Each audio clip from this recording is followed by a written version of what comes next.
Greetings viewers.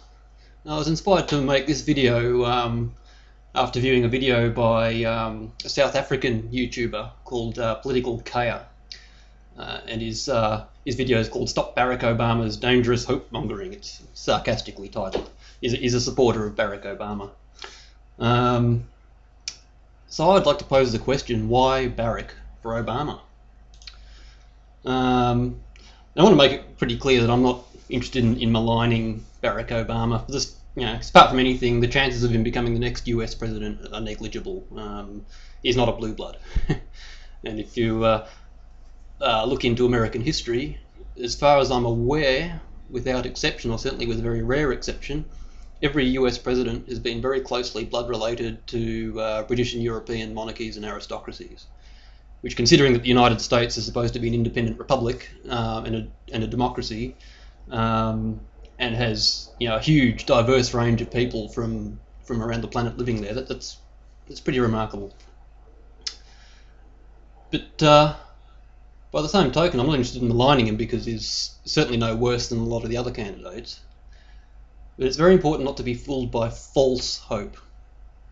Certainly don't want to destroy people's hope, because in spite of a lot of the dark criminal stuff that I like to expose, I do think there is a lot of hope for our species, but let's not get fooled by false hope. Barack Obama, he's a member of the CFR, the Council on Foreign Relations.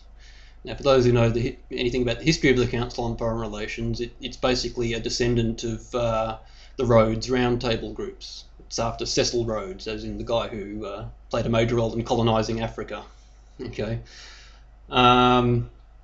it's essentially a think tank of about 3,500 members, I think, mainly the foreign policy elite, the media elite, and various other opinion makers and policy makers. It's an elite club. It's very much a part of the globalist establishment. Carroll Quigley, who was Bill Clinton's mentor, exposed a lot of these groups. The CFR, along with like the Trilateral Commission and the Bilderberg Group, they're all part of this sort of Rhodes roundtable network. It's really important to get past the surface theatrics of Politricks.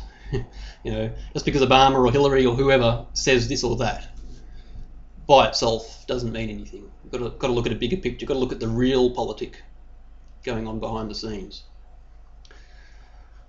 Now, there have been people who claim that Barack Obama is a Muslim, and I haven't looked into it, and a lot of that's coming from some pretty nasty, hateful people, but it could be true. I don't know. I haven't looked into it. I think it's curious, but I also think it's largely a red herring.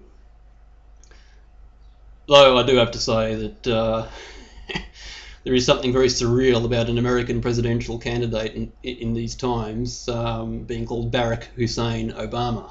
Is that Barrack for Saddam Hussein and Osama? I don't really think so, but I'm sure the social engineering or psychological warfare fraternities are having a field day with that one. But who are some of the people behind Barack Obama, or who's one key person? It's a guy called Zbigniew Brzezinski.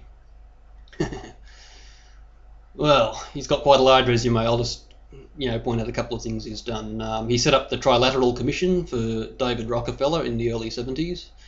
And in fact, the Carter administration, which he was National Security Advisor in, was the first Trilateral Commission administration of the United States. Virtually all, if not all, its members were members of the Trilateral Commission.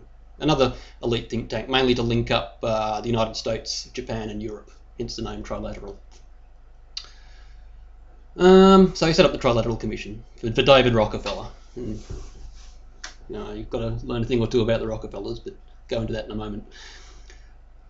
He thought up the idea and implemented it of using Islam as a geopolitical weapon through the funding of the Mujahideen in Afghanistan, or setting up of the Mujahideen in Afghanistan, the arming to the teeth of Saudi Arabia, which began in the late 70s, and also there's the whole thing with the Ayatollah Khomeini's takeover of Iran. That's a complex issue which I'll deal with in another video. But perhaps most importantly, in the context of Barack Obama and the notion of hope, particularly for black, for African Americans,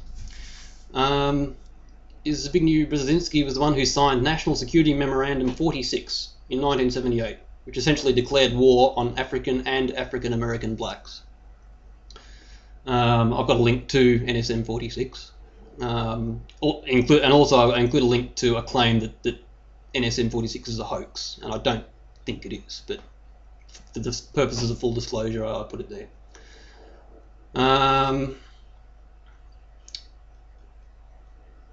What is NSM 46 all about? Well, it's a medium-sized document, so I'm not going to read it all out. But essentially, it's all about concerns of the US establishment about links being forged between African Americans and Africans, and how they could bring pressure to bear on the US establishment, and the necessity to play all sorts of dirty political tricks to make sure that doesn't happen. There's recommendations to have the FBI spying on them more, to have the CIA destabilize things in Africa, and boy, the CIA has done a lot of destabilization in Africa. The FBI should mount surveillance operations against black African representatives. It discusses trends in the American black movement. It's a document that really is must reading, but I'll bring out a number of curious things. There's one paragraph. It says H. This is recommendations. Or ideas that they want to implement. To support the nomination at federal and local levels of loyal black public figures to elective officers, to government agencies and the court. This would promote the achievement of a twofold purpose. First, it would be easier to control the activity of loyal black representatives within existing institutions. Second, the idea of an independent black political party now under discussion within black leadership circles would soon lose all support. That brings to mind a comment by the infamous J. Edgar Hoover sometime after both Martin Luther King and Malcolm X had been murdered, about how there would be no more black leaders unless we put them there, or words to that effect.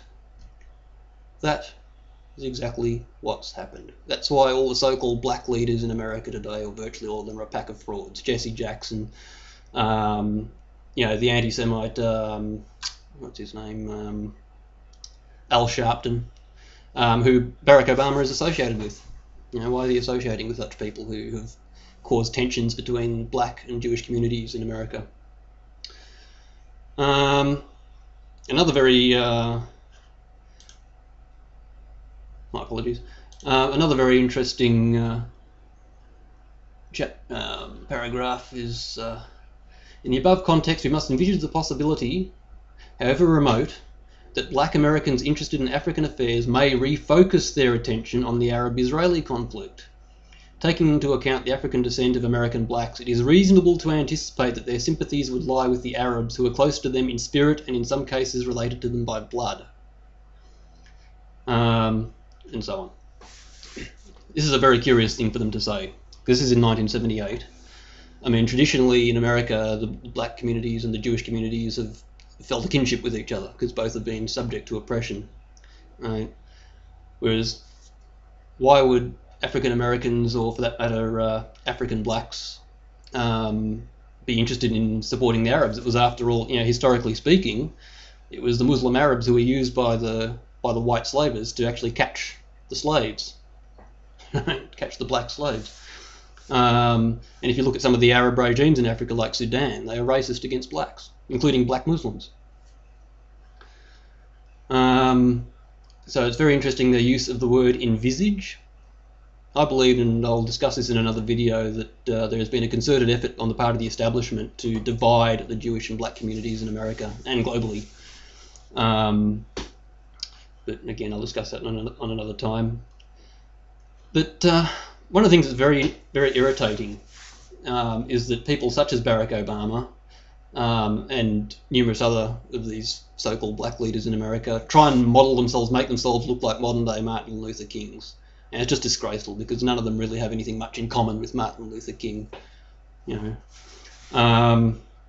Anyway, there's plenty of links in the description column, including various links to articles about eugenics, to articles about all of what I've spoken about. So please check them out, because hope is important, but false hope is dangerous. Very dangerous, in fact. Catch us around.